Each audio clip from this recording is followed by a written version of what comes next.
Welcome back there, crewmates. Today I'm going to talk about a pure blue crocodile list that won an event in Thailand recently, which is a great thing, because that means there are some diversity going on in the metagame, and not just the same decks are winning and topping. So, we're going to go ahead and give me a Punk Gibson to that sub button, and hit the little ding-a-ling thing, so that you can get notified when we post a new video. So I'm going to go ahead and I set up the list in the Nakama Decks format for ease of going over these choices that they made. Starting with the Crocodile leader over here. He has the once per turn effect where you don -4, and you can return any character with a cost of 5 or less back to the owner's hand. So he's a nice tempo card that can set your opponent back if they don't have rushers. And, you know, on play effects, because you don't want to bounce those. Definitely a later game type of effect, because you definitely don't want to use this when you're trying to ramp up early game, because it sets you back 4 Dawn, and you only get 2 Dawn at the beginning of each of your turns.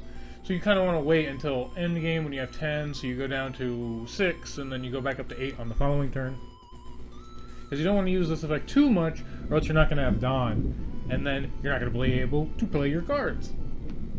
Starting with the little guys, we have 4 copies of the 1-drop blocker law. 1-drop blockers are very useful. They can get a nice, easy negate attack for 1 cost, as long as you can, you know, they don't just die.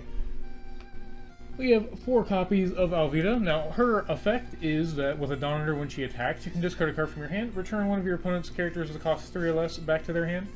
But she's more of a guard card that you don't actually play, because she has 2k counter. And more guard is good, which is why they are also playing 2 copies of Mr. 2 Bon Clay, whose effect can't actually resolve in this deck, because it revolves around Baroque Work types of events, but they're actually not playing any. So you are only using Bon Clay for an extra 2k guard in your deck. One of the engines in this blue deck is the Sentomaru package, who is a 3-drop with 4k, that with a Dawn under him and paying 2, you can play a Pacifista from your deck. So you can play the vanilla from the starter deck or the blocker. Now they are only playing 1 of the blocker and then 3 copies of the vanilla from the starter deck. And I believe I brought it up earlier on in one of my videos, where you don't want to play too many of the blocker because it doesn't have guard. So if you need a blocker, you can play it from your deck because he's playing the 1 copy, but you also have the 6k beater that has guard, so if you draw it, it's not as bad. Actually playing 2 copies of Smiley and the corresponding card, which is 4 copies of Ceasar Clown that can play the Smiley from your deck on KO. And the Smiley, with a Dawn under him, gains 1,000 for every card in your hand. So with a Dawn under him, as long as you have at least 1 card, he's going to be like a 3k attacker. Now, he's not a very fantastic card, but it's just the fact that you get him for free when Caesar dies. So he replaces himself with another attacker after he's attacked. So you don't lose any value. You swing with Caesar because he's a 5k, and then they attack into him, so you don't keep up your attackers. You get to replace him immediately with another attacker. So it's value in itself right there. 4 copies of Mihawk, who has a great effect. The Dawn under him, draw 2 cards, trash 2 cards from your hand, but he is the other 2k guard. So this deck is running 10 2k guards, so it's very tanky, which is very good. The 3 vanilla Pacifista, 2 copies of Blackbeard. He's an alright card, probably why they're only playing 2 of it, but on play, return a character with cost 3 or less to the owner's hand. It can set your opponent back, but on a 3 or less, there's not that many cards you would really bounce back besides like little blockers that you just want to clear out of the way. The 4 copies of Caesar, that can play the Smiley when he is KO'd. 4 copies of Boa.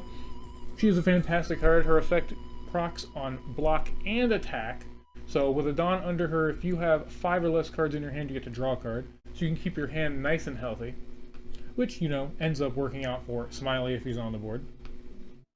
4 copies of this Jimbei, who is the trigger card. He's a lot like Who's Who in that respect.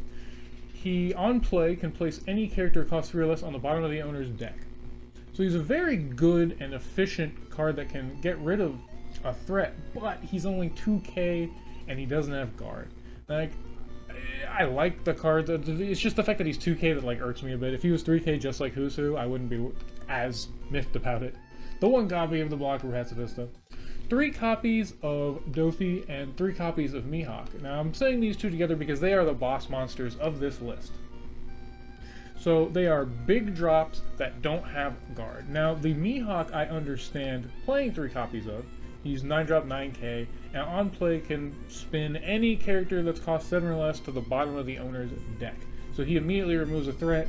He's really big, but he's also playing 3 of the Dofi, which on play returns a cost 7 or lower to the owner's hand. Now this is a lot of like big drops in the deck. I'm not sure if I would play both, probably one or the other, which would in my case be the Mihawk, because I think it's just the better card.